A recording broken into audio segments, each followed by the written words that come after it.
pay attention to some of the things we say and do on Memorial Day, because it's part of all of our lives. It's important for all of us to be connected in that way. Martin Copenhaver is an ordained United Church of Christ minister and serves a church in Wellesley, Massachusetts, and he sometimes writes the devotions for the UCC. For those of you who are on the web, if you go to ucc.org and you type in devotions, you can get devotions in your email every single day. And it's written by a different leader in the United Church of Christ. And he's one of the writers. He recently appeared at Washington National Cathedral. And he has been named, or I guess elected, as the new president of Vanderbilt Newton Theological School. He's well known, and he chose for Memorial Day weekend a passage from the book of Deuteronomy when the people of Israel are lined up. And the appeal to them is to choose life over death. And he says these things in his devotion. But sometimes that choice is not always clear. For instance, when I was a young boy, our neighbors dug a hole in their backyard for a swimming pool. The whole neighborhood was crackling with anticipation. Then came the Cuban Missile Crisis. The neighbors began to rethink their plans. Should they build a bomb shelter instead of a swimming pool? Should they trade in their dream of frolicking in the sun for the assurance of safety underground? And which conclusion would be choosing life? Eventually, they decided to use the hole in their backyard to build a bomb shelter. They thought that in making this decision, they were choosing life. In retrospect, it seems clear that they gave death the upper hand. Fear can do that. And his closing prayer is, guide me in my decisions today, that I might rightly discern which is the path to life. Now, many of us, some of us here have been in times of war. Some of us here may have been teenagers in the 1960s as the draft and the lottery rolled around, and that was a dramatic impact upon our lives. But all of us in one way or another have been influenced by war. We've been influenced by relations to all the peoples of the earth. And all of us, no matter who we are, we have some kind of traumatic stress in our lives. And we have spiritual scars that need redemption. And we need healing, and we need to have faith to go on with our lives normally and to choose life in those circumstances. And not fear and death. In the Bible, the book of Genesis, what is the first story of the first family? It's a story about a brother who kills a brother. Because he's envious of the brother.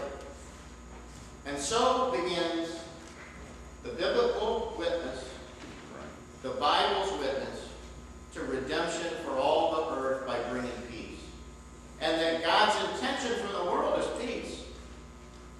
You'll notice our call to worship today was from the book of Isaiah, the 2nd chapter. They shall beat their swords into plowshares, and their spears into pruning hooks, and nation shall not lift up sword against nation, neither shall they learn war anymore. This is God's intention for the earth. It's a prophecy. And today, in the book of Acts, here's Paul.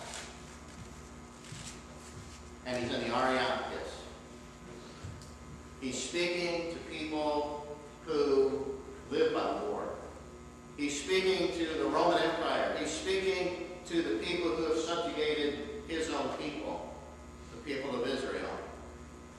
And he speaks of redemption. He speaks of peace. He speaks of reconciliation. And he says this is an assurance of the things that we hope for. Paul and the spirit of that desire for peace end up in St. Francis 1,000 years later when he said, Lord, make me an instrument of your peace. And a prophet is not a We said that a few weeks ago when we looked at Amos. He's not going to tell you the future. A prophet is a truth teller. There are two quotes from philosophers who lived 500 years before Paul, before Jesus. Aeschylus in 500 BC said, "In war, the first casualty is truth." And what he meant by that was there always has to be some kind of campaign before a war begins so that the war becomes palatable for the people who live in the country. And often there are falsehoods that are told in order to help people to enter into that war, to get their support and their opinion of the war. So Paul is truth-telling. He's telling the truth about peace. There's a book that I would recommend to you. It's written by a man whose father was a Vietnam War veteran. And the name of the book is Father of All Things. And it comes from a quote from the ancient philosopher who lived during that same period of time, Heraclitus. War is the father of all things.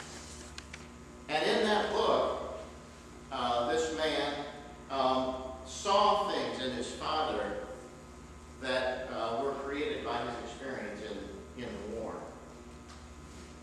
And so it impacted him, and eventually they both took a trip to Vietnam. It's a very good book. Father of All Things. It's a healing journey that they take to go back and undo some of the effects of the war. But today, on Memorial Day weekend, I want you to consider the pervasive effect of war on the world. And the importance that we don't look away from it or not look into it, but that we study it and understand it. And this is very important because Paul was standing in the same place that those two Greek philosophers stood. Those two Greek philosophers who understood a nation at war. So let's recognize that there's a little competition here. War is the father of all things. And as I go through some of these examples, I think you'll begin to see a little more deeply how war is so pervasive in our lives and has affected every one of our families in one way or another. But think about what Paul's saying here. He's saying that your method of force in the world is not the father of all things. Isn't the Christian faith about proclaiming that God is the father of all things? That there is a different way of looking at the world. There is a way of uniting and redeeming people.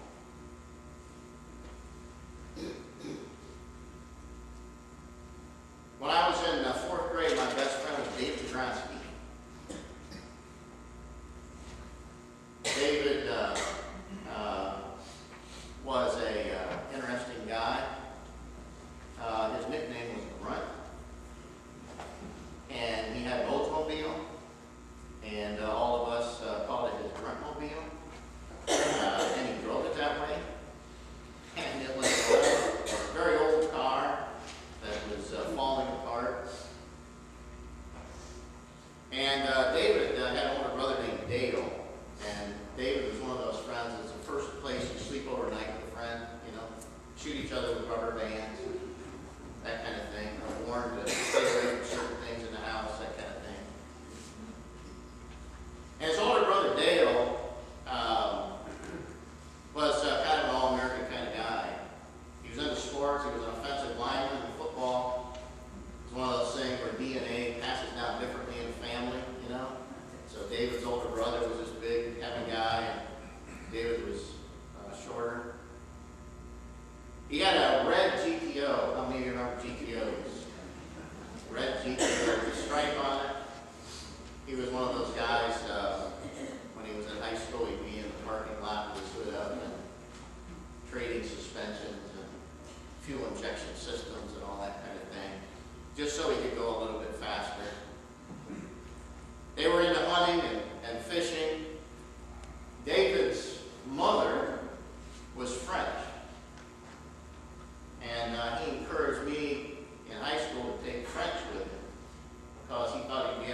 he dropped out in a couple of weeks, and I got stuck taking 3 years of French.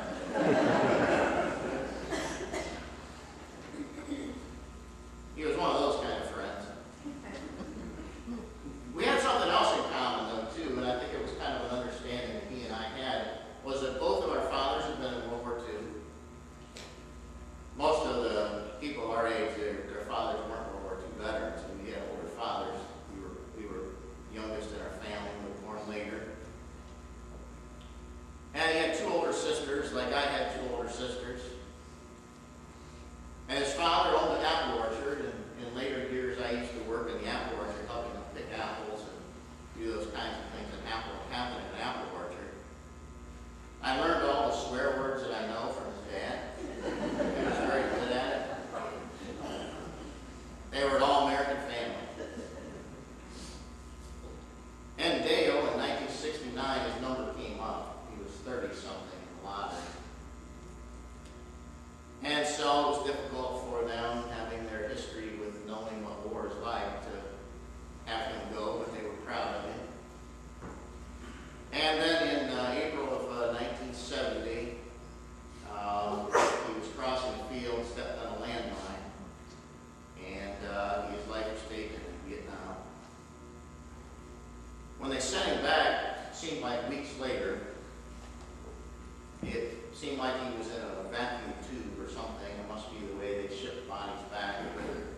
It was unreal, and I wondered if that family ever really got a chance to touch him again, or to see him through any other way other than a piece of plastic or a piece of glass. And the effect of the family was dramatic. And from that time on, it kind of changed my perception of my friends.